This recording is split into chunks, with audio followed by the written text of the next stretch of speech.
EAMCET leakage కేసులో 34 మంది బ్రోకర్లున్నట్లు CID తేల్చింది. Mukul Jain, Mayank Sharma, Sunil Singh, ఇర్ఫాన్లు ప్రధాన సూత్రధారులుగా గుర్తించింది. ఇప్పటిదాకా 6గురిని అరెస్ట్ చేశారు. 200 మంది విద్యార్థుల తల్లిదండ్రులు బ్రోకర్లతో సంప్రదింపులు జరిపినట్టు తేలింది. దీనిపై సీఎంకు వివరాలు అందించారు సిఐడి అధికారులు. దీనికి సంబంధించి పూర్తి వివరాలు మా ప్రతినిధి శర్మ అందిస్తారు. శర్మ, సిఐడి నివేదిక పూర్తి వివరాలు ఏంటి? సిఐడి కొద్దిసేపటి క్రితమే దర్యాప్తు నివేదికను ముఖ్యమంత్రికి అందజేసింది.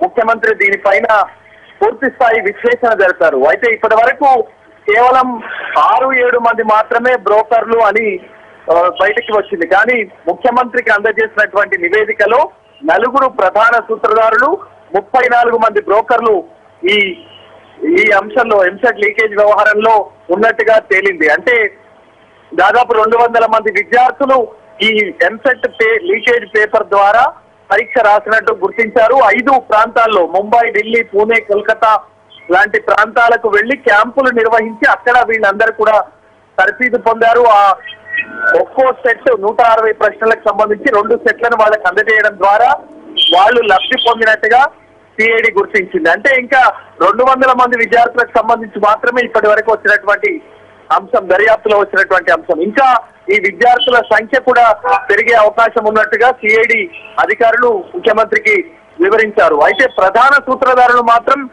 ఈ 4 ఉన్నారు. ఇందులో ఇర్ఫాన్, మయూర్ శర్మ, శశాంక్ శర్మ లాంటి వ్యక్తులు వీళ్ళందరూ కూడా ఉన్నారు. కీలకమైనటువంటి వ్యక్తులు వీళ్ళే ఢిల్లీ ప్రింటింగ్ ప్రెస్ నుంచి ఆ ప్రశ్నాపత్రాన్ని తీసుకొని ఈ 34 మంది బ్రోకర్లను వీళ్ళందరూ కూడా వీళ్ళలో చాలా మంది పాత వాళ్ళు, ఇతర ఎగ్జామ్లకు సంబంధించి లీకేజ్ అంశానికి సంబంధించినటువంటి కేసుల్లో కూడా ఉన్నారు. మిగతా కొంతమంది 5-6 మంది మాత్రం కొత్త వ్యక్తులు. మొత్తం 34 మంది బ్రోకర్లను ఈ 4 ప్రధాన సూత్రధారులు సంప్రదించడం, ఒక్కొక్కరి నుంచి కోట్ల రూపాయల్లో వీళ్ళు వసూలు చేశారు. ముందస్తుగానే వసూలు చేయడం వల్ల వీళ్ళు ఈ కేసు నుంచి తప్పించుకునే ప్రయత్నం చేసినట్టుగా తెలుస్తోంది. అయితే వీళ్ళ నుంచి కోట్ల రూపాయలు తీసుకుని ఆ ప్రశ్నాపత్రాన్ని వాళ్ళకి అందజేశారు. వాళ్ళు విద్యార్థులను సంప్రదించడం, క్యాంపులను ఏర్పాటు చేసి ఈ 200 మంది విద్యార్థుల నుంచి వీళ్ళు కొంత అడ్వాన్స్ గా చెల్లించడం. అంటే ఒక్కో విద్యార్థి నుంచి 40 నుంచి 50 లక్షల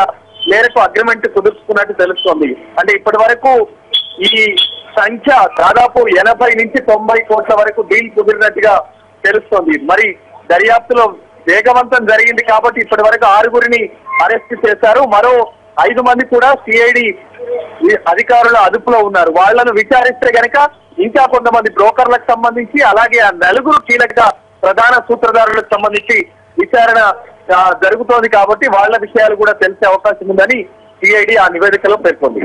థ్యాంక్ యూ శర్మ.